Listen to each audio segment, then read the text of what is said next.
The Battle for Moriah, Chapter 13. Sarah spent the night tied to the stake, her arms still behind her back. She did not sleep. In fact, she spent a good deal of time trying to shake from her head images of the boy in the dragon furnace. She had not seen him fall, but the sounds and smells, it made her feel very, very sick. She felt no gratitude towards Molech for having saved her life, although she was grateful to be alive. She had seen what this war would be like. She had seen who the enemies of her father were, and so understood better than ever why they had ever been exiled. Holofernes guarded her throughout the night. Mostly, he slept, seated in his chair, facing her. Early after the sacrifice, another man had come to take over as Holofernes' replacement, but Holofernes yelled at him, telling him that he was in charge. The other man seemed happy enough to return to his tent. With the first light, the dragons returned, this time without their riders. Soon after, the drums sounded again. This time they were a call not to sacrifice, but to war. The tent village started to collapse before her very eyes. As it did, her view broadened. Lower in the valley, she could see men and horses and carriages, trebuchets and catapults. Most of the dragons were also there, but she could not see Molech amongst them. Furthermore, the giants had arrived. There were 4 in all, standing quite still for giants, making sure not to step on anything, or anyone. The dragons were ordering them around, telling them to stay in line. One dragon in particular had been assigned this task, and as it flew around the giants trying to keep them in order, Sarah noticed that despite the immensity of the dragons, it was like a mere bird next to the giants. Evidently, none of the giants were bright enough to lead themselves. Holofernes was yelling something at Atalia, who did not answer from inside the tent. He swore and went into the tent, swore some more, and came out. He looked at Sarah. "Help me take down this tent," he ordered. Then he remembered that she was tied up and could do nothing. He came to her, unbound her arms, and returned to the tent. Sarah's arms swung forward, simultaneously giving great relief and great pain. She was astonished to discover that she was free. She was not bound, and Holofernes was busy with the tent. She could make a run for it. But she remembered her earlier plan, to pretend she was an ally with these her enemies. Only in so doing could she realistically stay alive and hopefully get back to her father and family. With this resolve, she set about doing whatever Holofernes wanted, taking down his tent, packing things into a cart, which in turn was hitched to an old brown workhorse. They didn't talk much throughout this project, except him to give orders and her to respond. But when they were finished, he said, "Thank you." Then he began to lead his horse and cart to where the rest of the army was assembling. Sarah stood alone near the pillar she'd been bound to. She did not know how to proceed. Holofernes looked back. "You coming?" "What should I do?" she asked. "You'll have to tie me up again before the dragons see me." Holofernes swore. "Blast the dragons," he said. Then he looked at Sarah. "Are you with us or not?" "Yes." "You won't run away?" "No." "Look, I know what it's like to take orders from the dragons all the time, and I, for one, am sick of them," he said. "So if you say you've betrayed your father, well, you're not the first." So he did not bind her, but led her down the hill to where the army was. "We'll have to march from here to Moriah, which should take about 2 days. But all that while, the Mazikim will have the castle under siege. Asher is convinced that her mind control will be able to start an uprising in the kingdom." "If I know the king," Sarah offered, "he will have the poles cut down long before we arrive." "Perhaps," said Holofernes, "but once the city's surrounded with giants looking over the walls and dragons circling overhead, our overwhelming strength alone should break the kingdom and divide them against themselves." "I don't believe it will work," Sarah said. "The whole plan relies too heavily on people, notably my father, being weak-willed." "Your father is weak." "Yes, in the sense that he is merciful," she continued.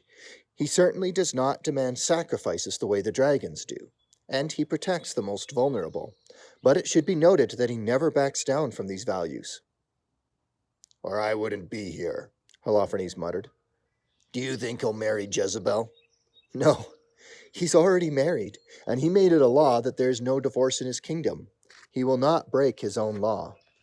Then he'll not likely sacrifice his own child to the dragons, Holofernes said. By then they had joined the army. Holofernes took his rank among the soldiers. Some of them laughed as they saw Sarah amongst them. You gonna fight too, princess? One said. Another moved closer to her, and grabbing her said, I don't think she's a fighter. I think she's a lover. Unhand her, ordered Holofernes. She's under my protection, and she's worth more than 30 of you to Ra. As if to confirm this last fact, Ra suddenly landed beside them. Why is she not tied up?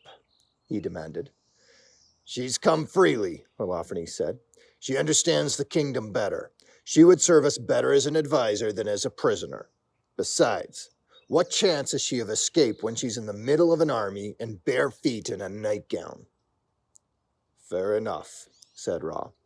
But keep a close watch on her. If you lose her, you forfeit your life. Ra took to the air again.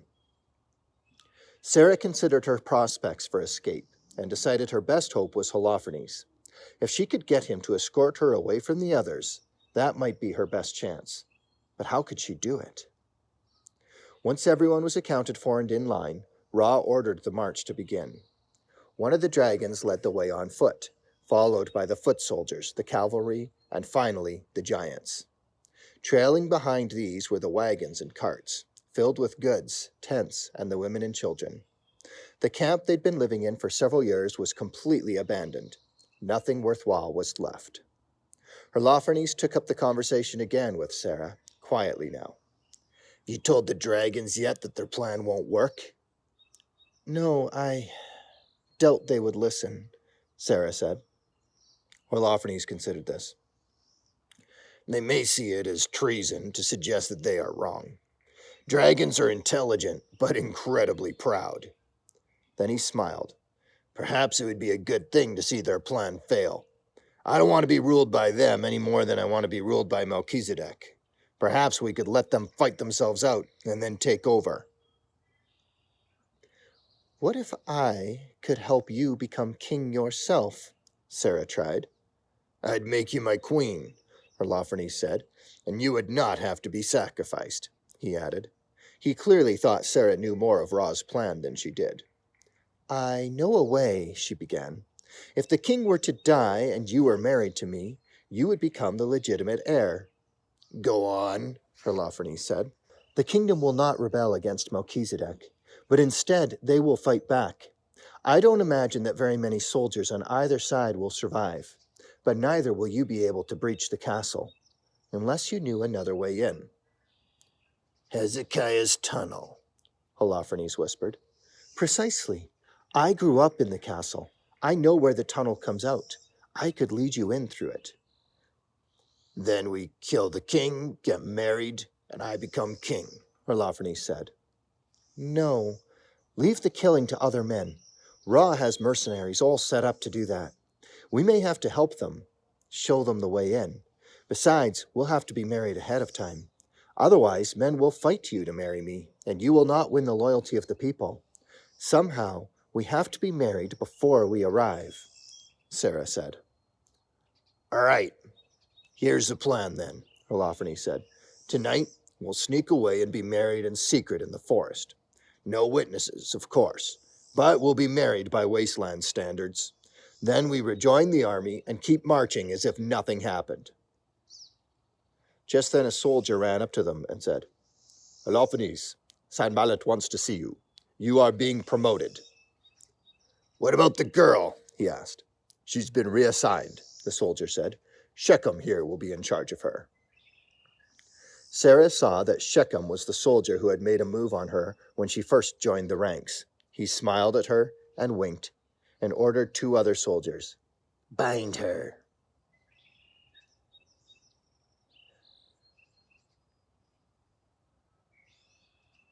Reuben addressed the council. My men have secured the perimeter of the castle.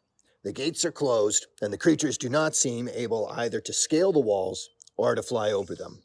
My archers are keeping a steady watch. But since daybreak we have not seen any of the creatures. Neither have we seen any citizens of Moriah. Then can it be assumed that all the citizens are safe inside the walls? Daniel asked. I'm afraid that it can't, Reuben answered.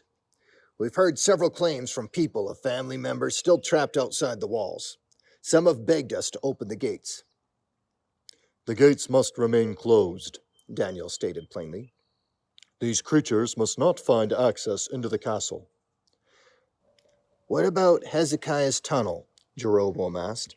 He'd been invited to join the council. It's hidden on both sides and guarded from our end. Very few people know where to find its entrance, but we're taking every precaution, Reuben said. Daniel said, Joab, what is your report? We have killed about a dozen of the animals. However, we've been unable to ascertain how many there were in total. We believe that there may be 3 times that number left. Any losses? Daniel asked. Joab looked down. I'm afraid so, sir. Several of our finest soldiers have died already. Most of my men remain outside the castle walls, combating the animals. I divided them into 2 contingents, under Gideon and Caleb. These men are all willing to lay down their lives for the kingdom. I suggest this council look to caring for their families. Be assured, Joab, that this council will do everything in its power to get your men safely inside these walls, Deborah said. Thank you, Joab said. I'm afraid that unless we are quite confident that the Mazikim are exterminated, opening the gate to let my men into the castle would be an unnecessary risk. We do not want to give those creatures full reign in our village. Then he added, speaking to Melchizedek, With your permission, sire, I feel that I ought to be out there with my men. Arrangements have been made, and I can be lowered over the wall with a rope. I understand, my son, Melchizedek said. Do you realize that our enemies may be upon us before we can bring you back inside the castle walls? I understand that, sire. Go, then. I send you out with my blessing. With that, Joab rose and bowed to his king and left the council. After a moment, Deborah broke the silence. What is the condition of the people inside the walls? Jeroboam said, There are still some seditions. It is rumored that Gideon killed Ammon, or that somehow these monsters were conjured up by Eli, but most people do not believe these stories. I think there's a general willingness to work together for the kingdom now. Then to the king he said, With all due respect, sire, it would do the people good to see you and Queen Miriam address them. Melchizedek agreed, and it was decided that an address would be made immediately following the council. Then Deborah spoke again. Jeroboam, I think that perhaps in some ways it is good that you publicly opposed the king. Or, at least it can be used for the good now. This will give you more credibility. I know that you and your men will keep the peace. However, this is not my primary concern. How is their health? How are they being fed? Daniel said, We have storehouses of food, enough to last several months. We brought in as much as we could from the village. As far as food goes, we should do all right. The water is flowing through Hezekiah's tunnel. However, many are injured and need to be tended to. Hospitals must be set up within the castle. I agree, the king said. Deborah, I'm going to entrust this task to you. You will be in charge of seeing to the needs of our people within the walls. Jeroboam will continue to function as the head of the police, and so if you need help, ask him. There's one other thing that concerns me, Reuben said. I'm confident that my men can keep these Mazikim at bay. However, they inflicted great damage on us already. I believe that it is because of our interior weaknesses that so many of our people have erected the Asherah poles. Now that these poles have been destroyed, do they still have power over us? All turned to Melchizedek, who remained silent on this point. Instead, Eli spoke. The bondage of Asherah has been broken. However, she still has power over those who had the poles. She will have weakened their will, and they are more likely to return to her service. Jeroboam sensed that several eyes were on him, but he just looked at the ground. We must remain vigilant, Eli continued. There is greater power in Moriah than all the darkness of our enemies combined. But unlike the power of Asherah, the power of Moriah does not reduce us to puppets, but rather depends on our will. Perhaps when the king addresses the kingdom, we should give the people once more the opportunity to make an act of the will that they will serve the king. An excellent suggestion, said Daniel. I believe that now is the time to gather the people. When our enemy arrives in force, they will find a more united front than they had anticipated. Melchizedek nodded, and so the council broke to prepare for the assembly. It did not take long to gather the people in the main courtyard, which is overlooked by the king's balcony.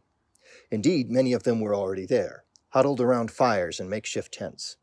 Whatever could be spared from the castle had been given to the people: blankets, tablecloths, furniture, torches. Most could not sleep. Many wept because of lost loved ones. Others groaned with the pain of their injuries.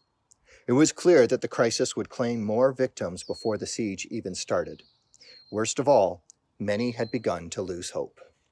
"People of Moriah," Eli announced, "I present to you your king." As King Melchizedek and Queen Miriam stepped onto the balcony, flanked by Daniel, Deborah, and Solomon, the crowd applauded. However, their applause lacked its customary enthusiasm. "My people," Melchizedek began, "these last days have been dark days indeed. Many of you are injured. Many have suffered loss. I want you to know that your loss is our loss. Your children are our children. Your brothers are our brothers." As he said this, it was evident that he was sincere, and beside him, Miriam wept openly. "My own daughter has been captured," Melchizedek went on.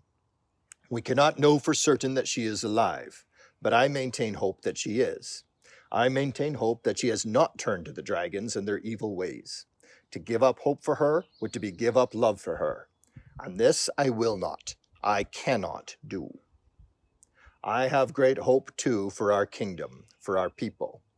United, strengthened by the power of Moriah, we will fight against this and every foe that comes against us. They shall not prevail. This I promise you." At this the crowd cheered. A change came over them hearing the words of their king. Where there had been doubt, there was now faith. Where despair, there was hope. From where Jeroboam stood in the crowd, he could not believe that he or any of them could have doubted the goodness and the power of their king, and could have ever looked for other powers. Now Eli stood before them. "My brothers and sisters," he said, and the crowd cheered. "We are here because we are under the protection of the king. We are here for love of him and for the kingdom. We know that the power of Moriah is greater than the dark powers of this world. We know with confidence that we shall not be defeated. There is a battle coming. We will suffer loss, but let us look with confidence to the victory at the end of the battle. Unite with us now. We will be one people, to fight as one body when the enemy arrives. Do away now with all doubt, all second-guessing. Every one of you must be prepared to fight, male and female, old and young, healthy and infirm. By the power of Moriah, we will not be defeated. I ask you now, who is ready to fight for Moriah, for Queen Miriam, and for King Melchizedek?" A mighty roar arose now among the people, as men raised swords and daggers in the air, placing them at the service of their king. Women and children and the elderly all committed to serve in whatever manner they could. Confidence swelled, and every individual strengthened the hope of one another. Eli yelled to the crowd, "Victory!" 3 times, and 3 times this call was answered by the roar of the crowd.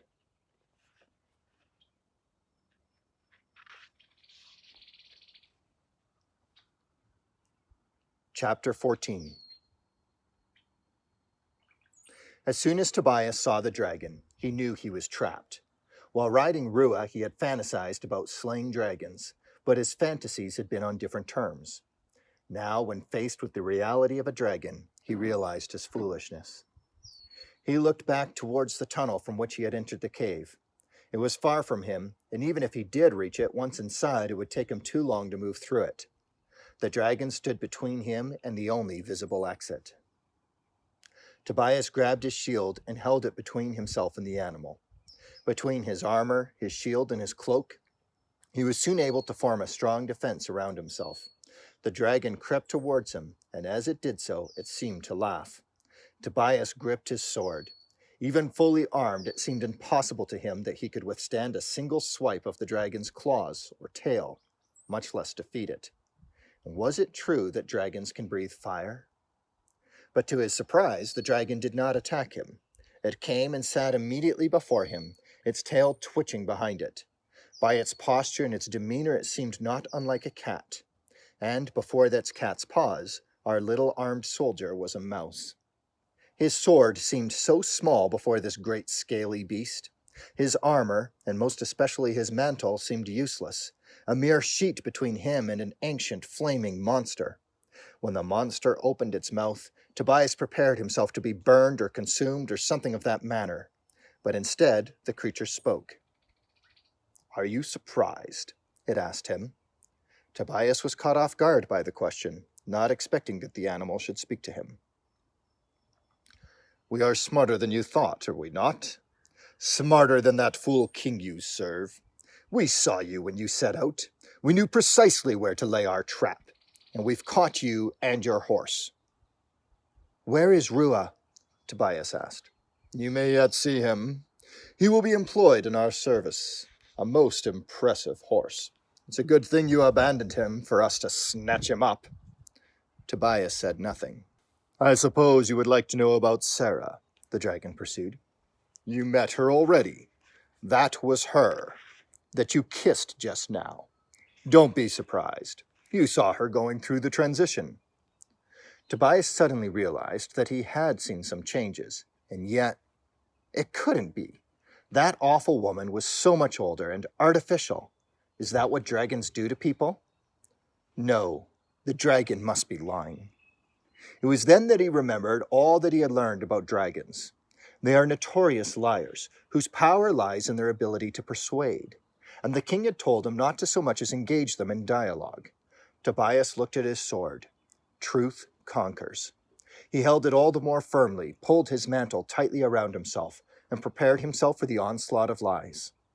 "I will not respond," he told himself. "I will not even think about what the dragon is saying.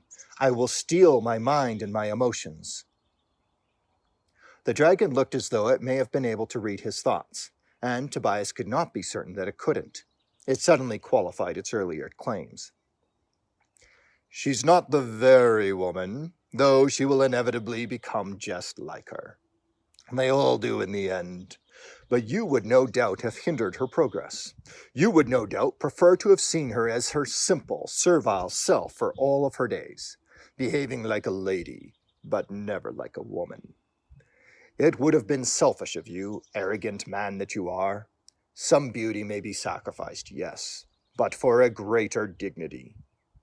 The dragon paused to see if Tobias would respond, but he did not. Despite himself, Tobias's mind wrestled with each thing that was said. He wished to shut them out, but he could not. He disagreed that the woman he saw had some greater dignity than what Tobias thought was inherent in Sarah. But then, he'd never even questioned whether this role was what she had wanted. So he felt very foolish. The dragon, for his part, continued to talk, on and on. He said that Sarah had willingly joined his side, inviting him into her garden, and that he showed her many things like the distant oceans. But mostly he showed her how she could become her own woman. No longer a child molded by her father, but strong and independent and free. How he had enlightened her, that her father intended to keep everyone, including her and this his successor, ignorant and foolish. That the king had piled law upon law to prevent people from reaching their potential. He had managed for some time to keep an artificial peace, to drug his people into obeying his whims. And so it went. Tobias discovered that the dragon was Molech, an ancient advisor and ruler of the people of Moriah, before this king selfishly sought to centralize all power. And Molech respun history, with lies and half-truths, and nuances so subtle that one would accept the proposition without realizing the underlying assumptions.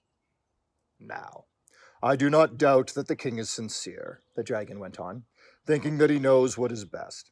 Albeit, what is best for the people is self-serving for the king. He has universal power, does he not? And what has happened to the challengers? Exiled, or worse. The king has grown paranoid. Those who were not like him were banished. Fables sprung up about the evil of these, so the word dragon has become synonymous with evil. But there's no real evil, per se. There are perceptions of inconvenience, but these differ from man to man and from dragon to dragon, and all are equally valid. None are objective, so to say. This is the greatest evil of the king. Tobias was tempted here to point out the inconsistency, that the dragon had said there is no evil, and yet had claimed that the king was evil. But he resisted. He must not be drawn into dialogue. Molech presented his case that since the king had begun his reign, he had persecuted the powerful. Witch hunts, dragon hunts, dissenters. Many, many thousands were rounded up and killed, so that only a remnant remained. And those who were faithful to the king had grown increasingly ignorant, naive, and simple. The king had persuaded them that he loved them, as though he could love them all, and it worked brilliantly. Out of love and fidelity, they did not even want to break his laws.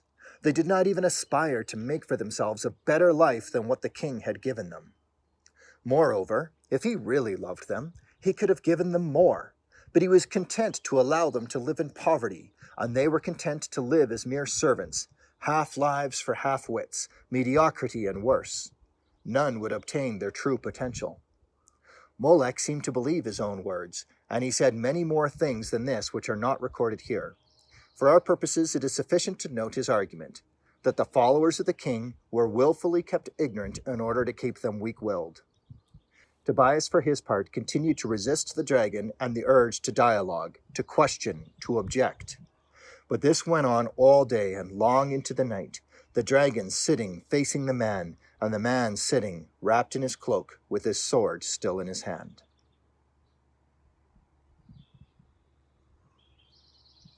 The army of dragons, giants, and men marched for almost the whole day. By the time they set up camp for the night, they were in a heavily wooded area, still just on the fringes of the mountains. They had made good time. They were now within the range to reach Moriah, possibly within a single day.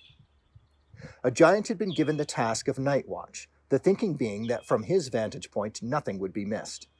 However, the dragons themselves did not sleep, as dragons do not need to, though sometimes choose to. They held counsel with one another, speaking in low murmurs.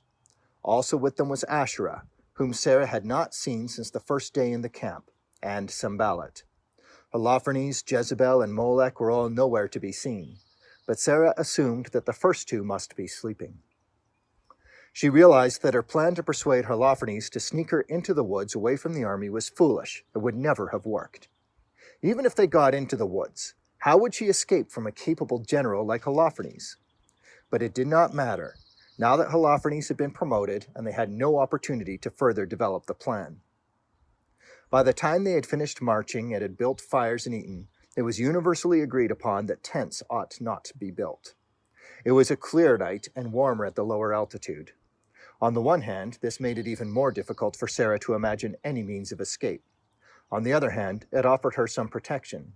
Her guard, Shechem, seemed to her to be a most untrustworthy man, and Sarah again felt the regret that she was only wearing her nightgown. However, it was well known that what had happened to Haman, the priest, when he tried something with her that was not according to plans. Even a man like Shechem would not be foolish enough to try anything while visible to the dragons. Instead, he did his duty, kept the girl bound, and now slept near her. She was not tied to a stake this time, but her arms were once more behind her back. Her feet, too, were tied together. She could lie on her side on the ground if she liked, but it was rocky, and being tied in such a manner kept her from being able to do so comfortably. So she sat instead. She felt it urgent that she keep awake anyway. Tired as she was, she doubted sleep would be possible. Certainly it would not be prudent. As the night wore on, the fire shrank and went out, and it grew colder. There was no moon, though the stars shone brightly enough that she could still see the giant keeping watch and the council of dragons. It looked as though the humans had decided to get some sleep. Only Asherah was left with the dragons, and Sarah had doubts as to whether she were in fact human. As for the giant, he swayed slightly as he stood, and Sarah thought he was likely falling asleep standing up, which would no doubt be disastrous for the army should he fall. Suddenly, Sarah saw something else moving near the edge of the camp, in the woods. It moved so swiftly and silently, and it was so white that Sarah knew it must be a ghost. Would ghosts too fight her father in this war? And yet it did not have the form of a human, but seemed to move on all fours. The ghost of a creature? A wolf, perhaps? But it was larger. She could not see it clearly for the trees, and it moved so quickly. It changed direction suddenly, and, moving a little more slowly, it seemed to be coming straight towards her. She knew the ground between her and it was littered with sleeping men. Either it moved so quietly as it stepped over them, or more likely it did not step at all, but rather flew or hovered, or maybe even passed through them. Perhaps it would pass over her as well. Sarah lay down, face down, and closed her eyes, feeling that somehow letting the ghost see her eyes would be like welcoming it in. She hoped that if she looked to be sleeping like the men, it would ignore her as well. She could sense its presence now standing over her. A kind of low grunt told her that it was even larger than she had thought. She resisted the growing urge to open her eyes and look at it, though she sensed that it was looking at her. She could feel its hot breath now right on her neck. Its head was very close to her. She could feel its mouth on her wrists. She dared not breathe. It occurred to her that ghosts do not have mouths or breath, at least not physical ones, such that you can feel. But this was hardly a consolation as she lay on her stomach, the huge creature gnawing at her back. Then her arms suddenly fell loose at her sides, freed from the ropes that bound them.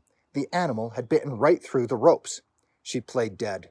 The animal nudged her with its nose and licked her neck. It was no longer gnawing. Perhaps the ruse that she was dead was working. She heard that it did with some bears. But the animal did not leave.